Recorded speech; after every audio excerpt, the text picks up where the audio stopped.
TDP నాయకులకు కార్యకర్తలకు తలలో నాలుకలా ఉంటూ సేవలు అందిస్తానని సూళ్లూరుపేట నియోజకవర్గ ఎమ్మెల్యే అభ్యర్థి నెలవల విజయశ్రీ అన్నారు.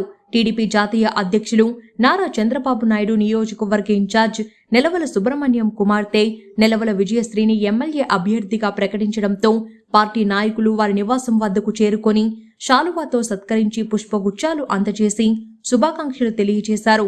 అనంతరం నెలవల విజయశ్రీ మీడియా సమావేశంలో మాట్లాడుతూ తనను నియోజకవర్గ ఎమ్మెల్యే అభ్యర్థిగా ప్రకటించిన చంద్రబాబు నాయుడుతో పాటు పార్టీ నాయకులకు ఎల్లప్పుడూ రుణపడి ఉంటానని తెలియజేశారు.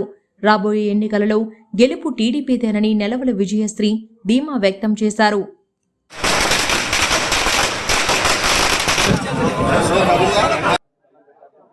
అభ్యర్థిగా నన్ను ఎంపిక చేసినందుకు జాతీయ రాష్ట్ర అధ్యక్షులు ఆంధ్రప్రదేశ్ రాష్ట్ర ముఖ్యమంత్రి వర్యులు నారా చంద్రబాబు నాయుడు గారికి కృతజ్ఞతలు తెలియజేసుకుంటున్నాను. అదేవిధంగా సూళ్లూరుపేట నియోజకవర్గంలో నా అభ్యర్థి వేనాటి సతీష్ రెడ్డి గారికి, సిరసనంబేటి విజయభాస్కర్ రెడ్డి గారికి, సూళ్లూరుపేట నియోజకవర్గంలోని తెలుగుదేశం పార్టీ కార్యకర్తలకు నాయకులకు అందరికీ నాలుగులాగా ఉంటూ పనిచేసుకుంటానని తెలియజేస్తున్నాను. తెలుగుదేశం పార్టీ ఎప్పుడు కూడా ఎస్సీ, ఎస్టీ, బీసీలకు అధిక ప్రాధాన్యత ఇచ్చిందని తెలియజేస్తున్నాను. 2024 ఎన్నికల్లో తెలుగుదేశం పార్టీ అభ్యర్థిగా మీ ముందుకు వస్తున్నాను. అందరూ సపోర్ట్ చేసి హెల్ప్ చేయాలని ఆశీర్వదించాలని కోరుతున్నాను.